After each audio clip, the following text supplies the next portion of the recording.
বন্ধুরা আজ করব বান মাছের ঝোল। বান মাছের সাথে মাটির তলের আলু, তার সাথে বড়ি। তো চলুন শুরু করি রান্নাটা। এই কলা আর এই মাটির তলের আলু বাবার বাড়ি থেকে দিয়ে গেছিল, তো এই আলু দিয়ে আজকে বান মাছ রান্না করব।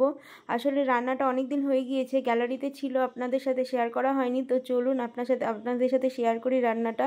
মাছগুলো বাজার থেকে কেটে এনেছে, কিন্তু আঁশ ছাড়ায়নি। দেখুন এত ছোট ছোট আঁশ ছাড়াবেই বা কী করে ওরা, ভীষণ ছোট ছোট। এই যে খুব আস্তে আস্তে ছাড়াতে হচ্ছিল, কারণ তার পিঠের ওপরে একটা কাঁটা ছিল, ওই কাঁটাটায় লেগে যাবে ভয়ে আস্তে আস্তে ছাড়াচ্ছিলাম। আর এই যে ছাড়িয়ে লবণ হলুদ দিয়ে মাখিয়ে রেখেছি, ওদিকে মাটির তলের আলুটা কেটে জল দিয়ে ভিজে রেখেছি। এই দেখুন কাঁটাটা দেখছেন, আমার হাতে একবার লেগেওছে, তো সেই জন্য খুব সাবধানে ছাড়াচ্ছিলাম। তো এই মাছ আমি আগে রান্না করিনি, আমার শাশুড়ি মা করেছেন, শাশুড়ি মার হাতে রান্না খেয়েছি আমি, কিন্তু আমি নিজে হাতে করিনি কোনো দিন। তো এই প্রথম করছি আমি।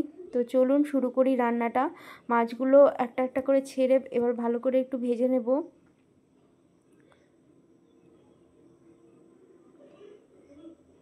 মাছগুলো বেশ ভালোই ভাজা হচ্ছিল, তো তুলে নিলাম। ভালো করে ভেজে মাছগুলো এবার তুলে নেব। এবার ওই তেলে একটু বড়িগুলো দেব।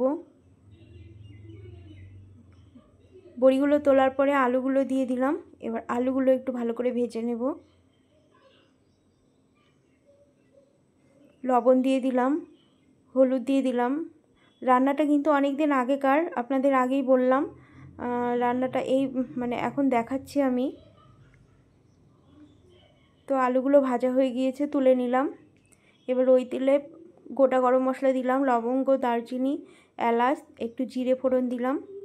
দিয়ে এবার পেঁয়াজ কুচি দিয়ে দেবো, একটা তেজপাতা দিয়ে দিলাম।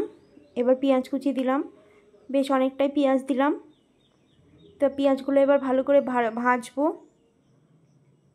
ভেজে তারপরে এই যে মশলা দিয়ে দিলাম। মশলাটা আপনাদের সাথে দেখানো হয়নি, মশলার মধ্যে আছে আদা, অল্প একটু রসুন, 2-3 কোয়া মতো রসুন দিয়েছি, লঙ্কা, জিরে, এই হচ্ছে মশলা।